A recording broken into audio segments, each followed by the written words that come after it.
Tell me all your thoughts on God, 'cause I'd really like to meet her and ask her why we're who we are.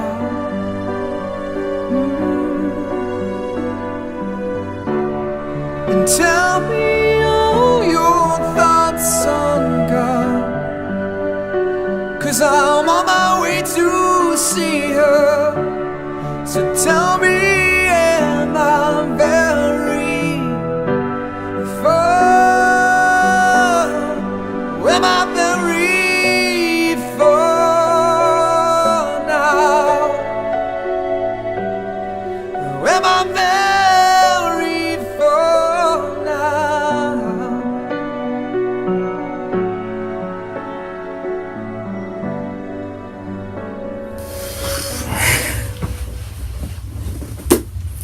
Hey everybody. Ooh. So I'm being super lazy today. I worked all weekend and this is one day off I have between the last 3 I worked and the next 2 I have to work, and 12-hour shifts back to back is exhausting. And I'm sorry if I'm not centered, but just deal with it. I don't feel like getting up. So, I promised you guys a while back when I started reading this book that I would do a book review. So, I'm definitely going to do that for you. A lot of you have, mentioned how I keep mentioning the author a lot and his book a lot, and I'm going to do this review and I'm going to tell you my thoughts about it. And, so let's just jump right into this, shall we? So, a lot of you know who have been watching my videos lately, I've been reading this lovely little read here. It's called The Witch's Book of Power by Devin Hunter. I figured today, since I finished the book not too long ago, that I would kind of run you guys through the table of contents, tell you a little bit about the author, or in other words, tell you what I know about the author and read you what's in the book, in his book, about him, and just kind of give you guys a good feel of what this book is basically about. So without further ado, let's just jump right into it. So the first thing you see is this awesome cover. It's different. You don't see, this is a one-of-a-kind cover. And you go to the back, and it says, ignite the holy fire within, become the witch you were meant to be. Interesting. Let's read some more. Witchcraft isn't always about the search for enlightenment. Sometimes it's about power and the path to obtaining it. The Witch's Book of Power shares the secrets to unlocking the witch power within you, offering specific techniques for working with personal, cosmic, and ally energies to realize your full magical potential. Professional witch and psychic Devin Hunter has helped thousands of people discover their power and gain influence, and in this book he skillfully explores the concepts behind creating magic that can change your life. The Witch's Book of Power is the perfect resource for witches who intuitively feel that more power is available but seems to be just beyond reach. Right? Interesting. So then it goes on to describe Devin, and this is a picture of Devin right there. It says, Devin Hunter holds third-degree initiations in both the Northern Star tradition of Wicca as well as the Dianic tradition of witchcraft, also known as the Cult of Diana, and is the founder of his own tradition, Sacred Fires. His podcast, The Modern Witch, helps its global audience develop their magical abilities. Devin is currently teaching with the Black Rose School of Witchcraft. He lives in the San Francisco Bay Area and can be found online at www.devinhunter.net, which is also www.thekingofthewitches or kingofthewitches.com. There's that little bit. A lot of you also know that when I went out and bought the book, I got it signed. Yay! So, definitely. This book is in 3 parts. You've got part 1, which is about personal power. Part 2, which is Cosmic Power, and Part 3, which is Allies and Power. And we'll get into that in more detail. But this book also comes with, a foreword by Christopher Penczak, which if you haven't read any of Penczak's books, you should. I currently have not picked up his Inner Witchcraft or Inner Temple of Witchcraft series, but one day I would love to pick those up for myself. But he also, some books that I have of his are Sons of the Goddess, which is basically a beginner's book of Wicca for men. And also I have Gay Witchcraft, which is again a kind of like a beginner's guide of witchcraft for the gay community as a spectrum. The LGBTQ community, if you will. It's more about relationships with gods and deities and how they kind of play a role in the LGBTQ community, which is really helpful for some, because I know there's a lot of people out there who think that simply because they're in the LGBTQ community and they recognize themselves as gay, lesbian, transgender, etc., they think that there's no God out there that will accept them or work with them, which is completely untrue. And that book kind of goes through it. And I think I've mentioned it before. It's a pretty damn good book. So anyway, Christopher Penczak did a foreword in Devon's book, and it's pretty awesome. Something else I love about Devon's book is you find these interesting quotes before each chapter, if you will, or section, which is pretty awesome. So part 1, Personal Power, is basically just that. It's basically legitly about finding your personal power, which I really love, because starting out in the craft, I never even invited the gods. I called quarters, or guardians, if that's how you choose to call them during circle, but that's it. I didn't invite anybody else, any spirits, nothing, because I wasn't sure on what I was inviting. So until I developed kind of the balls and the relationship with certain gods, or the god energy and the goddess energy, I started inviting them. Even though this is not by any means just you or just the witch's power, this is explaining, what witch's power is, which is basically the power of a witch, quite simply, and how it manifests psychically and naturally, and how to better atone your witch's power. You've got, he explains the frequency of a witch, he explains your home frequency, and I also really love how he describes frequencies in energy, because how I tried to explain frequencies in my video about spirits and how what I think about them, or my thoughts on them. I tried to explain that there's higher and lower frequency spirits, and there's, more earthbound frequencies, and there's, the higher souls and the lower souls. And that's, I love this, because this takes that and makes it more real. This is something that works not only for the dead, but also for the living. And he teaches you basically and exercises how to adjust your frequency, how to find your home frequency, which is usually the frequency that you're in during a trance state. And he basically teaches you how to train yourself to snap yourself into that home frequency, which I love. The primal soul. So this is an introduction to the 3 souls, or the 3 selves, which from what I understand, I had never heard of these before.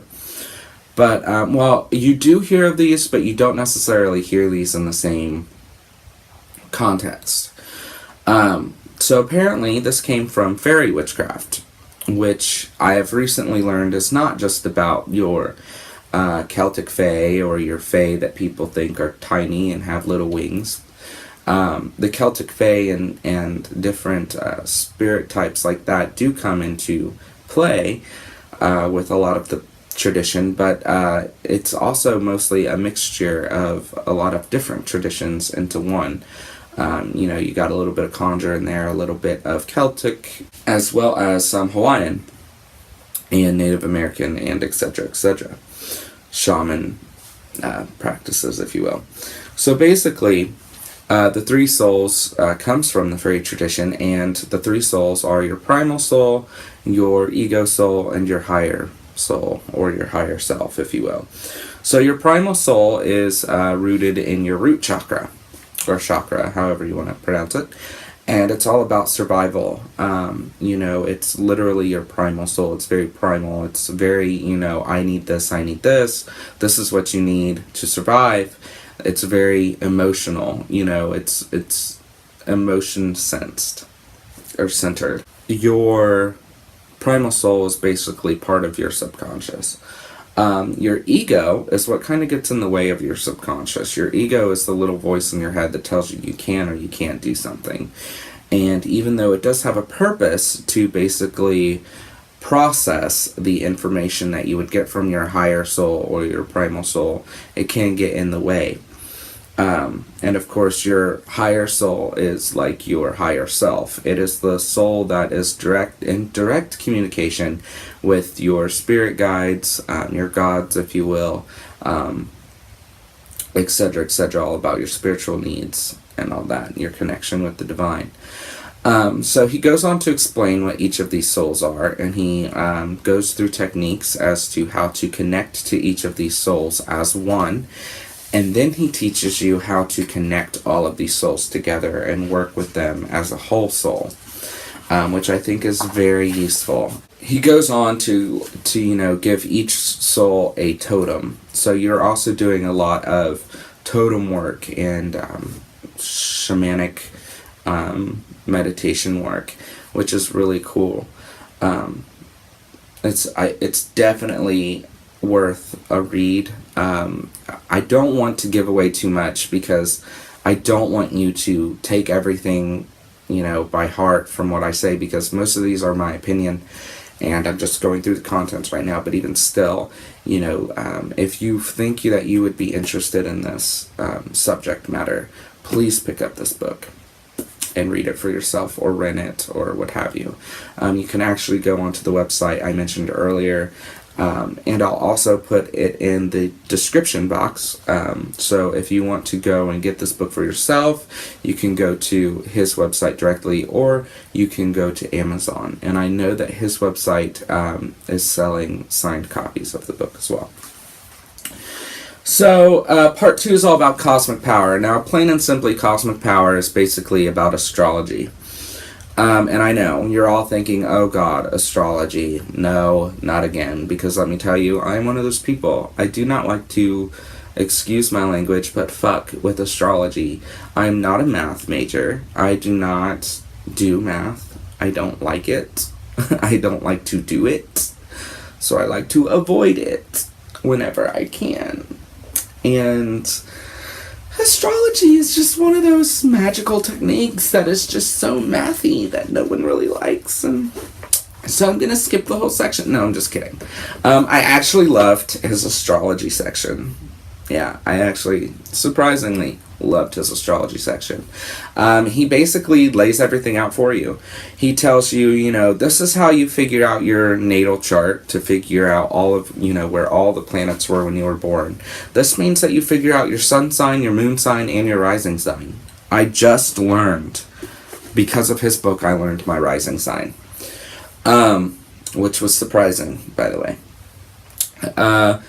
So I loved it. He laid everything out for you. He literally gives you a worksheet to fill all the info out. He says, listen, if you don't want to do this the hard way, there's this app and this website, which he literally lists in his book. One of the apps that I mentioned in a video not too long ago about how to do astrology quick, how I did my astrology quick and cheap or easy or something. That was a website I discovered through this book, and or an app I discovered through this book. And yeah, it was awesome. I paid 99 cents for my chart, which I'm sure if I did a little more hunting, I wouldn't have had to do, but I didn't mind paying 99 cents to an app for my chart. It was through Apple, so I was safe. Basically told me where everything was, and then I went through this book and looked at what everything meant and wrote it down in my journal. So that's that.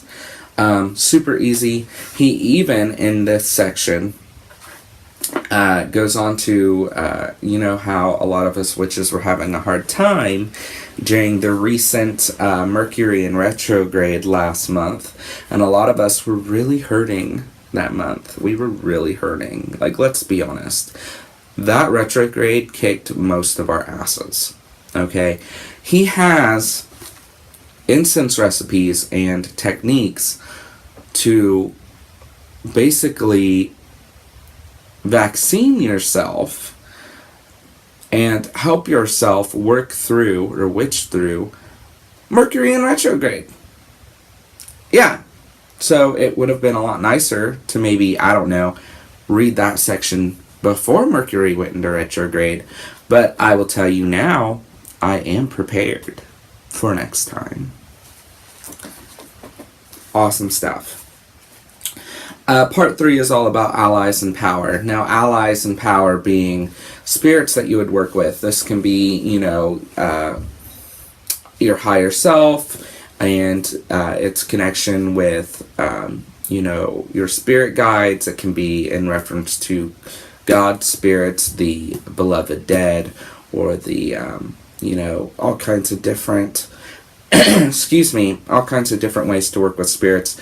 There's even a section about angels, which I've never worked with before, and which was really interesting. I found it very interesting. I usually, like I've stated in my video about spirits and how I think about them, and I usually stay away from the words angel and demon because those are, you know, largely adopted Christian terms.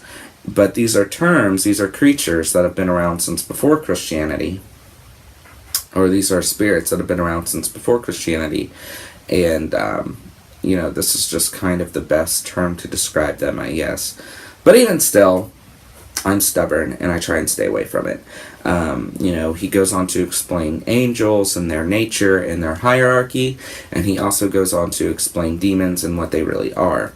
Which is by no means, you know, the right hand of the devil or, you know, what have you. So that's basically what this is about. I will say this. It is his book, and he is very strongly connected to his root paths of Dianic witchcraft and Northern Star Wicca. Meaning that he calls his goddess basically Diana and the star goddess, which is fine. He goes on to explain that Diana is basically the all god, you know.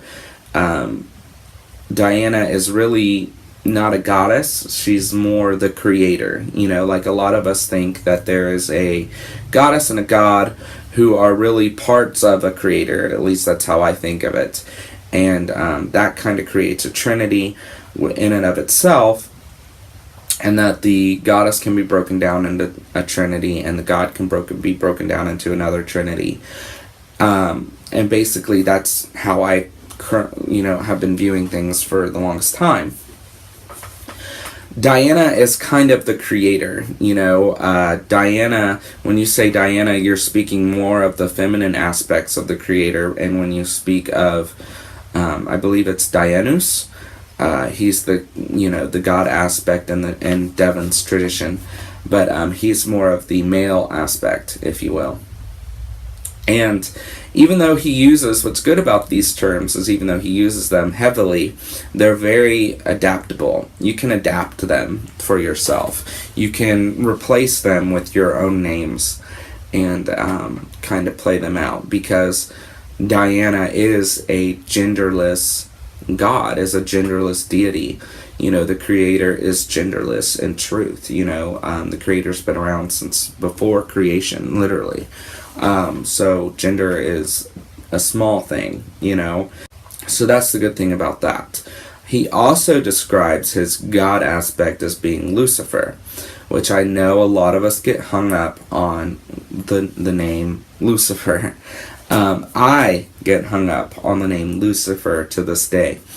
However, when you think of what Lucifer was before Christianity came in, a god of light, a god of prosperity, basically, it's when you think of the pre-Christian history, it's not necessarily as daunting.